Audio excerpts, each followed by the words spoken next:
அவுதுபில்லாஹி மினஷ் ஷைத்தானிர் ரஜீம். பிஸ்மில்லாஹிர் ரஹ்மானிர் ரஹீம்.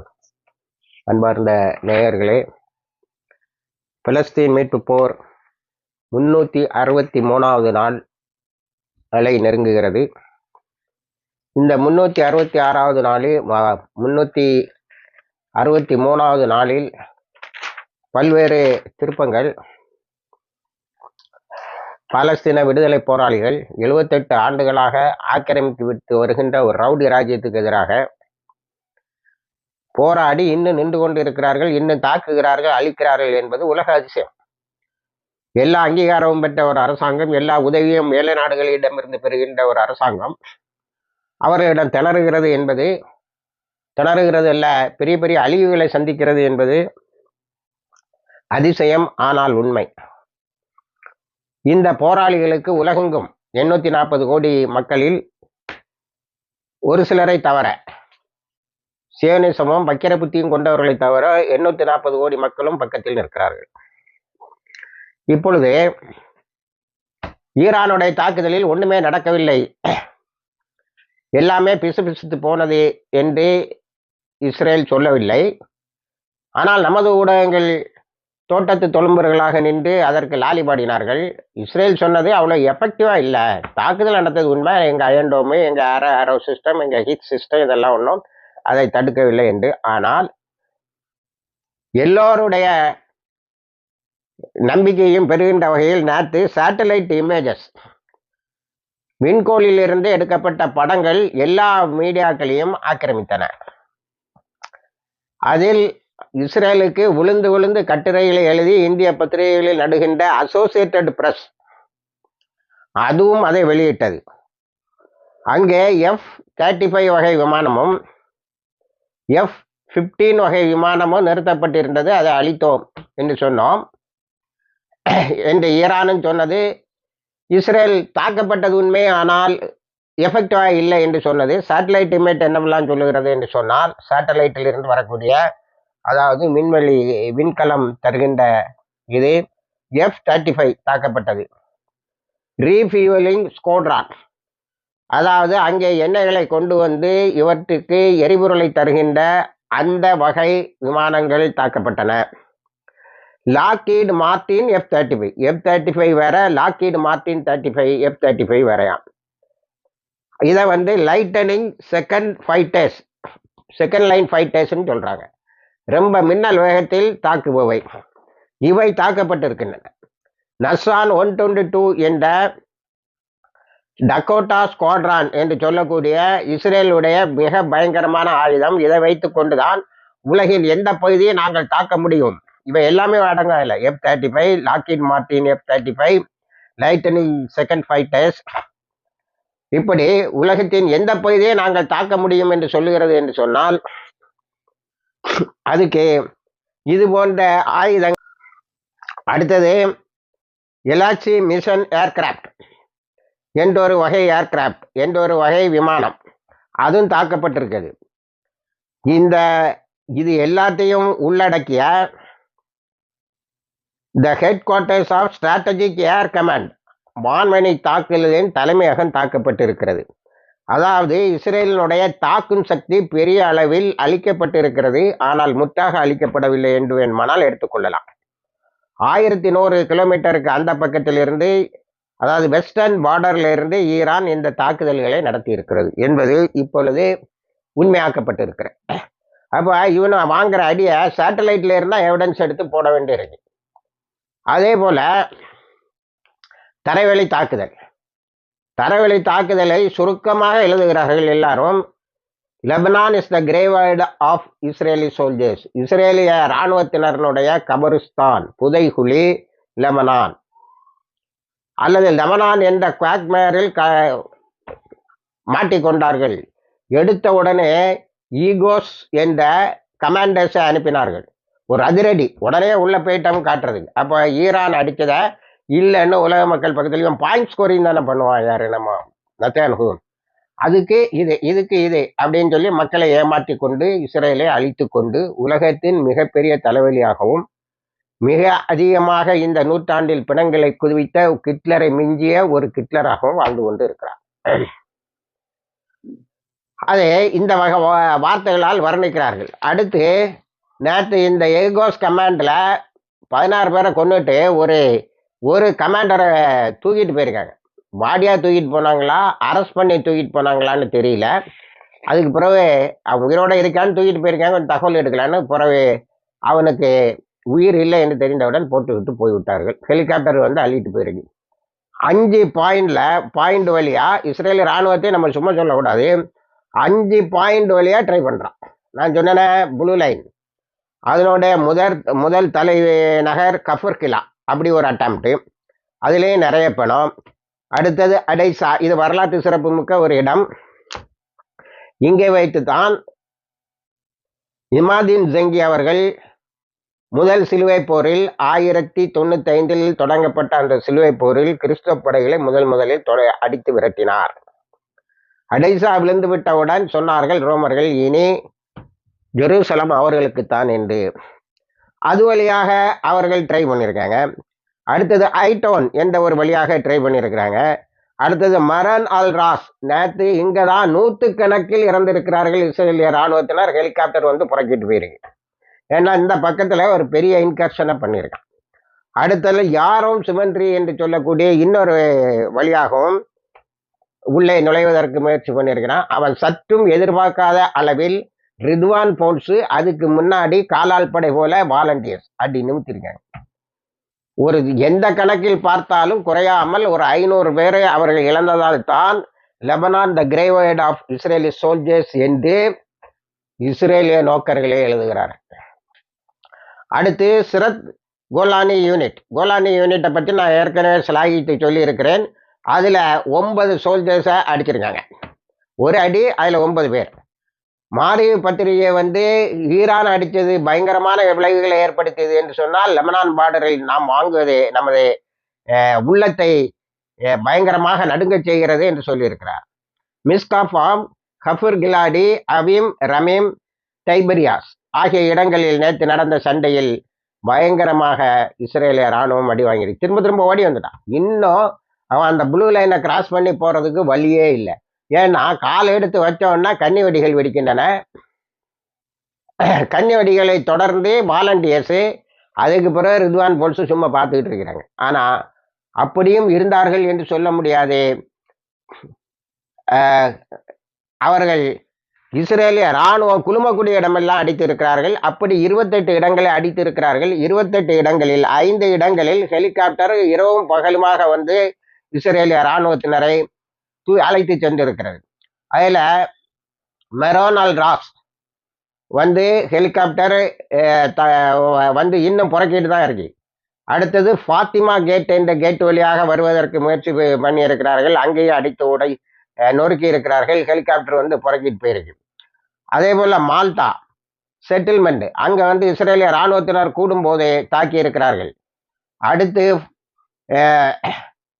யோகி அகர்நாத் சொல்லுதே, பல இடங்களில் இராணுவ முகாம்களில் அவர்கள் அடித்ததில் தீ எரிந்து கொண்டு இருக்கிறது. 11 இஸ்ரேலிய தீயணைப்பு படைகள் அவற்றை இன்றளவும் சண்டை போட்டு அணைப்பதற்கு முயற்சி செய்து கொண்டு இருக்கின்றன.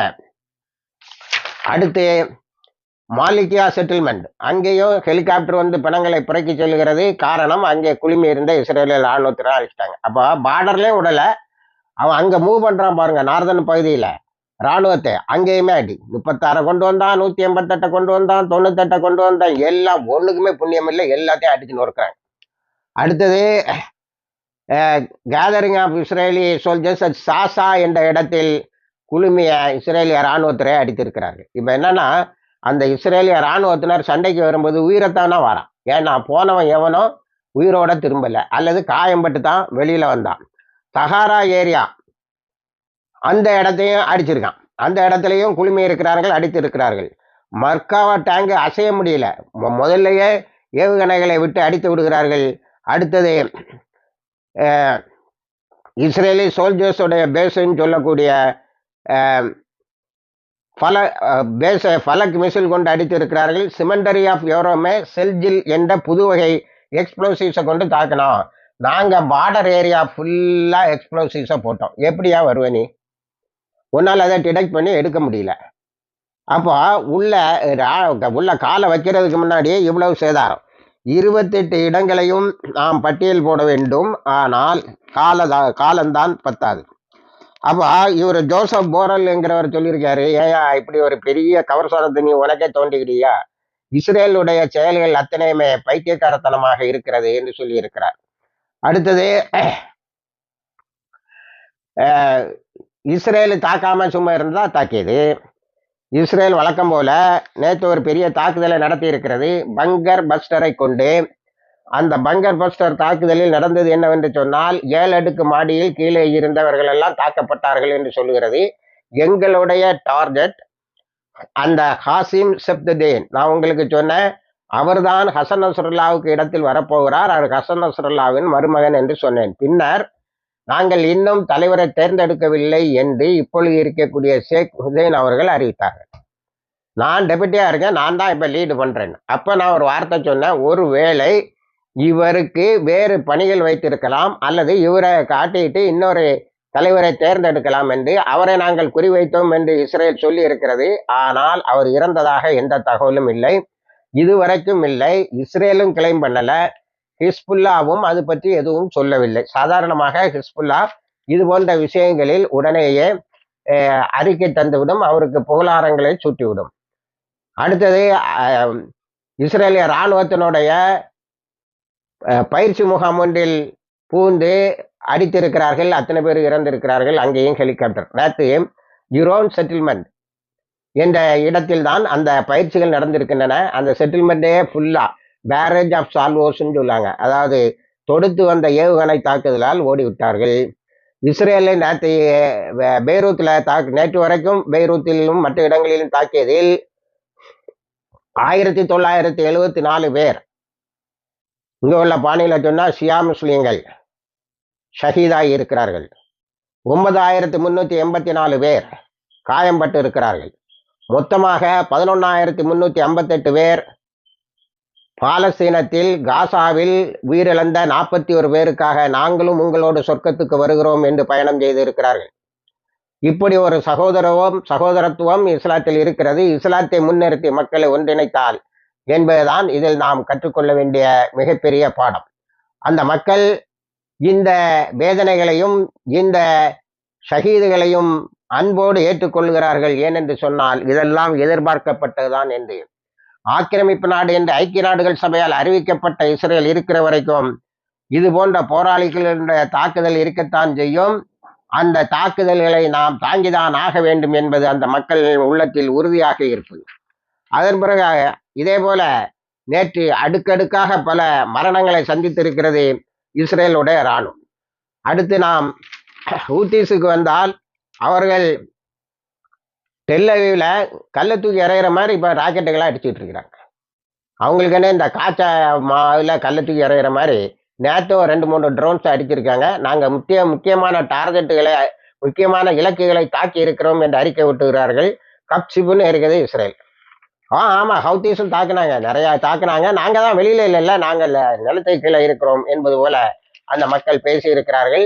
மெத்த வேதனையோடு இஸ்ரேலிய பத்திரிகை, இப்போ இஸ்ரேலிய பத்திரிகைகள் ஓரளவுக்கு இவருடைய தடை உத்தரவை தாண்டி எழுத ஆரம்பிக்கின்றன. அதன் பிறகு பிரிட்டிஷ் ஆயில் டேங்கர் கொரிடிலா மூன் என்ற ஒரு எண்ணெய் கப்பலை தாக்கி இருக்கிறார்கள். ஒரு ஃபிஷிங் போட்ல போய் தான் தாக்கியிருக்காங்க.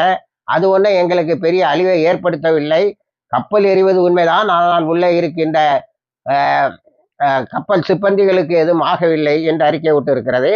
இதற்கு பழி தீர்ப்பதற்காக 4 US UK 4 முறை அமெரிக்காவும் ஆங்கில நாட்டினுடைய ஹெலிகாப்டர்களும் தாக்கி இருக்கின்றன ஹுதைதா பகுதியில். ஹுதைதா பகுதியை அப்பவே தெளிவாக துடைத்து வைத்து விட்டார்கள். அதனால் சேதாரம் ஏற்பட்டதாக எதுவும் சொல்லவில்லை. அடுத்து நாம் ஹமாஸுக்கு வந்தால், நேற்றும் ஒரு 50 பேருக்கு பக்கத்தில் கொலை செய்யப்பட்டிருக்கிறார்கள் அல்லது ஷஹீதாக்கப்பட்டிருக்கிறார்கள்.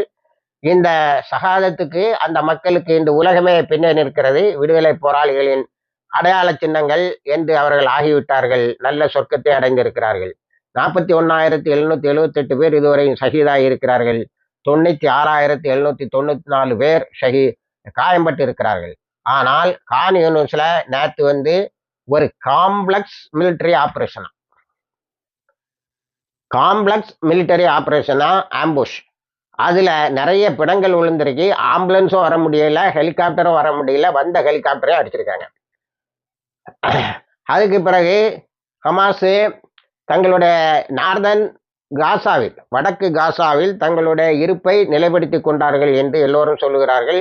நேற்று ஹமாஸ் டெலிகேட்ஸ், ஹமாஸோடைய குழு ஒன்று ஈரானுடைய பிரசிடென்ட் பெகிஷ்கியானை தோஹாவில் வைத்து சந்தித்திருக்கிறார்கள். வெஸ்ட் பேங்குக்கு வந்தால் நேற்று துல்காம் பகுதியில் பயங்கரமான தாக்குதலை நடத்தியிருக்கிறார்கள். 4 பேர் கொலை செய்யப்பட்டு இருக்கிறார்கள். ஆனால் 16 இடங்களில் விடுதலை போராளிகள் அவர்களை தாக்கி அழித்து இருக்கிறார்கள். நேற்று வெஸ்ட் பேங்க்லையும் நிறைய அள்ளி கட்டிட்டு தான் போயிருக்கான். அடுத்தது அவனுடைய சிரியா தாக்குதல். சிரியாவில் இப்போ Russia plus Syria air defence வந்து நல்ல பாதுகாப்பை கொடுத்திருக்கிறது. இருந்தாலும் 1-2 தாக்குதலில் விழுந்திருக்கின்றன. அதில் 3 பேர் இறந்திருக்கிறார்கள், 3 பேர் காயம்பட்டு இருக்கிறார்கள். அடுத்தது அல் அக்ஸா பள்ளிவாசல் இன்னைக்கு ஜும்மா தொழுகை. இருந்தாலும் இவர்களுடைய யோம் குப்பூர் என்ற இஸ்ரேலிய ஆண்டு நிறைவு விழா நடந்து கொண்டு இருக்கிறது. செட்டிலேஸ் எந்த தங்குதடையும் இல்லாமல் அங்கே சென்று எல்லா அநியாயத்தையும் பண்ணி கொண்டு இருக்கிறார்கள். எத்தனை பேரை தொலை அனுமதிப்பார்கள் என்று தெரியவில்லை. சற்று முன் கிடைத்த ஒரு தகவல் என்னவென்று சொன்னால், இஸ்ரேலுடைய இராணுவம் ஒரு அறிக்கை செய்திருக்கிறது. ஒரு செக்யூரிட்டி இன்சிடென்ட் நடந்ததில் இஸ்ரேலிய இராணுவத்தினர் அழிக்கப்பட்டு விட்டார்கள்.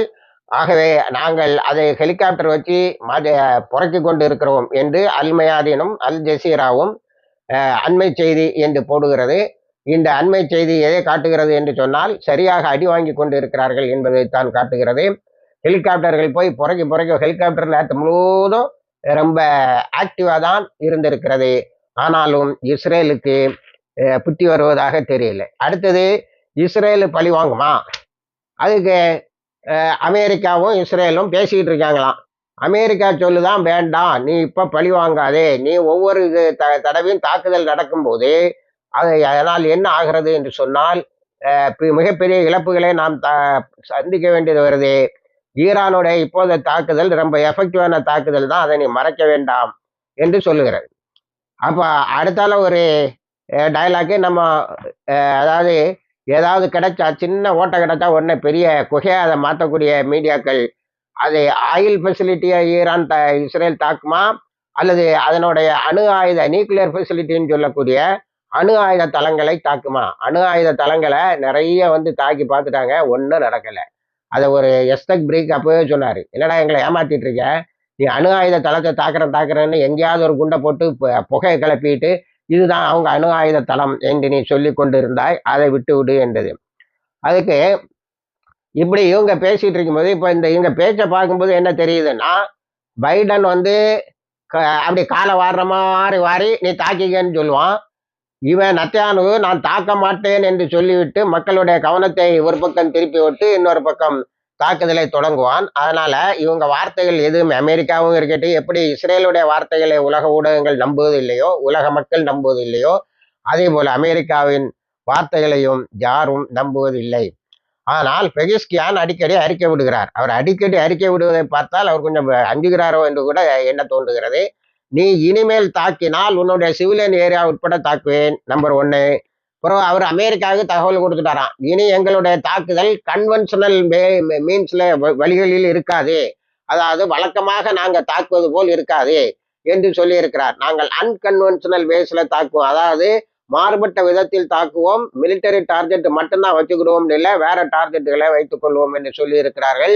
ஆகவே இஸ்ரேலிய இராணுவம் ஒரு பெரிய செய்தியை பரப்பலாம் என்று பார்த்தது, லெபனானுக்குள்ளால் புகுந்து அங்கே வாங்குற அடி இப்பொழுது உலகமெங்கும் அதற்கு அறிவுரை சொல்லி யுத்தத்தை நிறுத்தி தொலை என்று சொல்லக்கூடிய அளவுக்கு வந்திருக்கிறது. இணைந்திருங்கள், எல்லா தகவலையும் கொண்டு வந்து சேர்க்கிறோம். இன்ஷா அல்லாஹ். வாஹிர் தவானா அல்ஹம்துலில்லாஹி ரப்பில் ஆலமீன்.